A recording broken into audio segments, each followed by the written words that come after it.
Magandang araw! At dahil ngayong araw ganay walang pasok ang Ate Jonah nyo, naglaba muna siya for today's video. Uy! Ang sipag mo naman Ate Jonah. Wow! Para kapag daw may pasok na ulit ang Ate Jonah nyo ay wala ng labahan. Baka want kayo magpalaba, pwede ako. Pwede ako, tagasampay ng damit nyo. Uy! Charot! Pagtapos ko gani maglaban yan ay nagpunta ako sa flowing. Nag-igib gani ako ng aking pangsaing. Hindi ko pa gani na banlawan aking nilaban dahil magluluto muna ng pangtanghalian ang Ate Jonah nyo. Nasa flowing din gani gabanlaw ang aking tita. For the laba day gani ang araw na to. Ayan gani ho ang kanyang labahan. Pagka uwi ko gani sa bahay, nagdiretso ako niyan sa papayahan. Dahil ang ulam for today is ginisang sardinas with papaya na may sotanghon.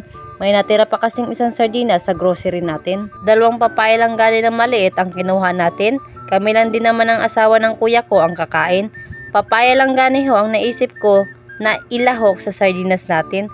Bali pupunta gani ako niyan sa tindahan, bibili tayo ng sotanghon at iba pang mga ingredients.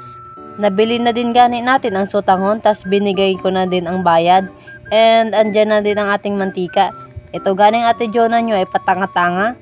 Tanga na nga sa pag-ibig, tanga pa sa pagbili ng ingredients. Uy, gigisa ka Ate Jonah, ba't wala kang biniling sibuyas at bawang? Ano yan, sasabawan mo? At nagbalik gani ako niyan sa tindahan at ayan, may sibuyas bawang na tayo. Nag-start na din pala ako magbalat ng papaya niyan. Bale yung isang papaya pala ay pahinugin na. Kaya isang papaya lang ating ilalahok. Binalatan ko na gani siya at minikas-mekas ko na si Insan.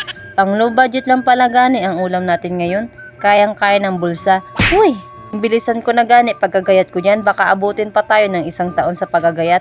Hindi naman siguro Ate Jonah. Uy! Tapos so ganim ng gayat ay sinunod ko na din gayatin ng bawang. 3 pirasong bawang lang gani ang ginamit ko. Kayo kung magluluto kayo, depende sa inyo kung ilan gusto nyo. Kung saan kayo masaya, eh di go! Di ko naman kayo pipigilan. Uy! Umabot gani ng hours ang pagagayat niyan. Uy! Hours talaga? Ay sinunod ko na din gayatin ang sibuyas. Napaka-challenging nga ni magayat ng sibuyas na to. Napapayak ako ng walang dahilan. Uy! Totoo ba Ate Jonah? Baka naman ina-joke mo lang kami. Di, joke lang talaga yun. Tapos ko gani ng gayat ay ready ng ating ingredients. Nagsalang na din gani ako ng kaldero. Bali dito lang gani ako magagisa. At dahil mainit na ang mga kaldero at naglagay na ako ng mantika.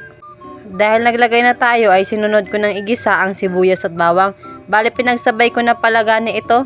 And then hinalo-halo ko lang gani ng konti at hihintayin natin mag-brown ito.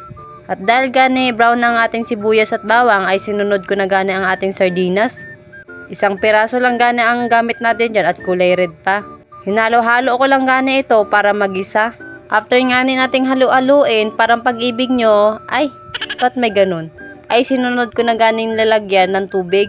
Nilagyan ko gani ng tubig ang kanyang lata kasi sayang pa yung mga natira-tira. Tapos nilagay ko na ulit pala ng 1 basong tubig niyan. Bali 2 basong tubig talaga yan. Hindi ko lang pinakita yung isa. Tinakloban ko na gani ito at hihintay natin kumulo. At dahil kulo ng ating inaluto ay sinunod ko na ganing ilagay ang ating papaya.